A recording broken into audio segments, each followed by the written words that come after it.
ألعوبة في يد الشباب كتبتها غارقة من الغارقات تقول: سطرتها بيدي وحبرها دمي وثمنها شرفي وكرامتي. فلقد أصبحت ألعوبة في يد الشباب، بل قول الذئاب. تقول: تعرفت عليه في أحد المجمعات وبدأنا نتبادل المكالمات فأحببته وأحبني. قلت: وهم وأحلام وخزعبلات. تقول: تطورت العلاقة بيننا. كان يقيم مع مجموعة من الشباب وكنت أتصل عليه فيردون علي ويخبرونه أني أريده.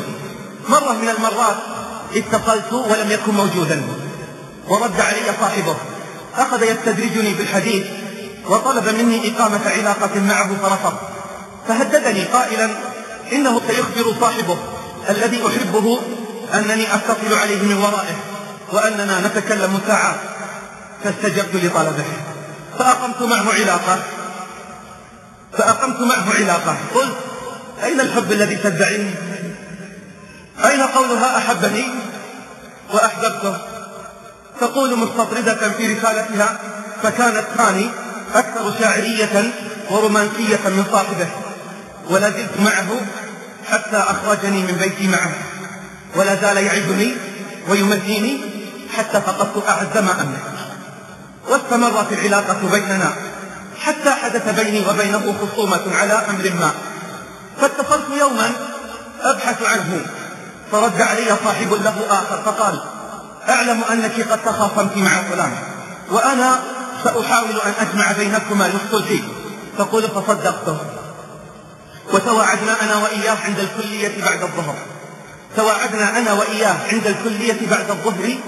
جاء وركبت معه، وبدل أن يأخذني إلى مكان صاحبي توجه بي إلى شاطئ البحر. هناك حيث لا أحد راودني عن نفسي، فلما رفضت قام باغتصابي وهددني إن أنا أخبرت أحدا، ثم ردني إلى مكاني ورماني كما ترمى الكلاب. أخبرت صاحبي بالأمر فأخذ يوافيني ويهدئ من خاطري وأقسم أنه سينتقم لي ولشرفي. ثم خرجت معه أداوي جراحي، ثم فوجئت بآخر يتصل علي ويقول إن لديه صورا وتسجيلا للمكالمات وإن لم أخرج معه فسينشر صوري ومكالماتي في كل مكان.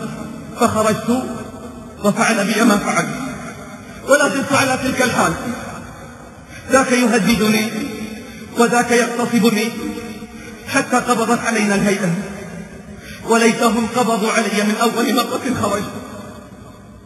لقد فات الأوان، لقد فقدت وخسرت كل شيء، لقد أصبحت ألعوبة في يد الذئاب، ولطخت عرض أهلي بالخزي والعار.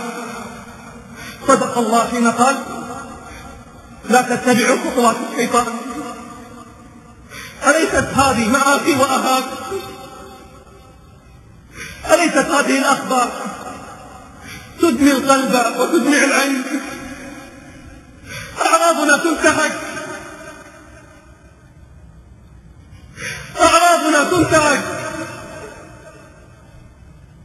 صيحة أطلقها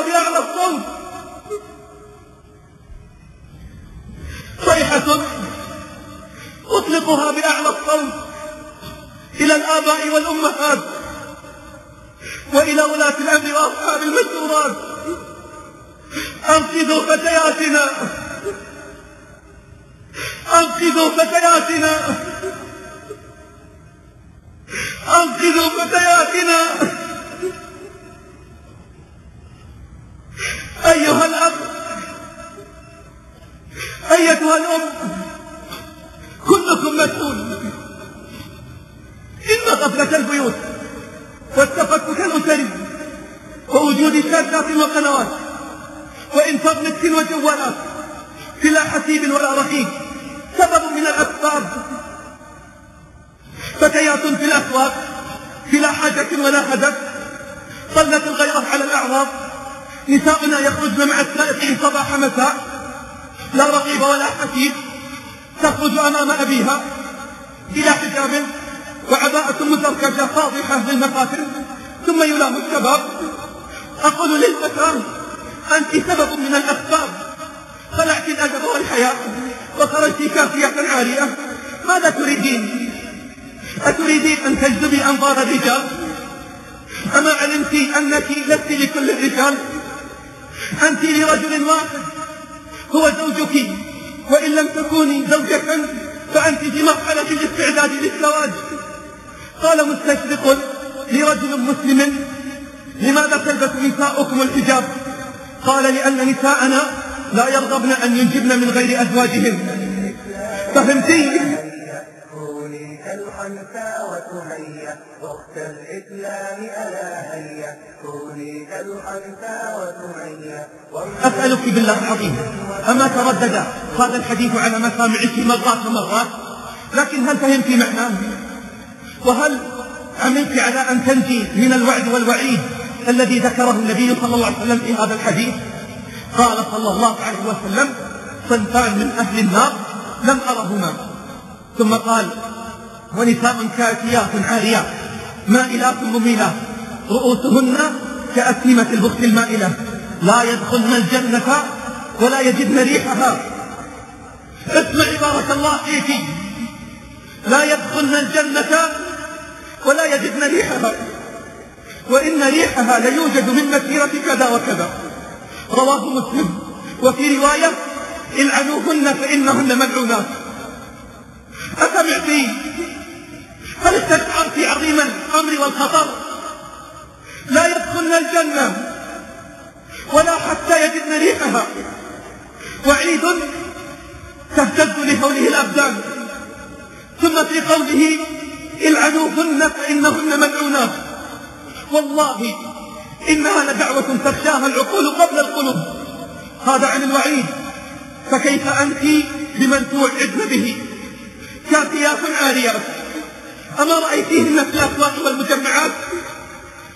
لبسن عباءات على آخر الصرعات والموديلات، علقن العباءات على الأكتاف، فبدت الصدور بارزة والجسوم مخصرة وغطاء وجه يشكو إلى الله استغناء صاحبته عنه. ما درت أن الحجاب والعباءة ليس للزينة، إنما لستر الزينة وإخفائها. أسألك بالله: أهذه العباءات الفاضحة تليق بحفيدات عائشة وفاطمة؟ إذا خطبت قالت: أنا بالنفس واثقة، حريتي دون الهوى تبدو. قلت أنا: ضدان يا أختاه ما اجتمعا، دين الهوى والفسق والصد.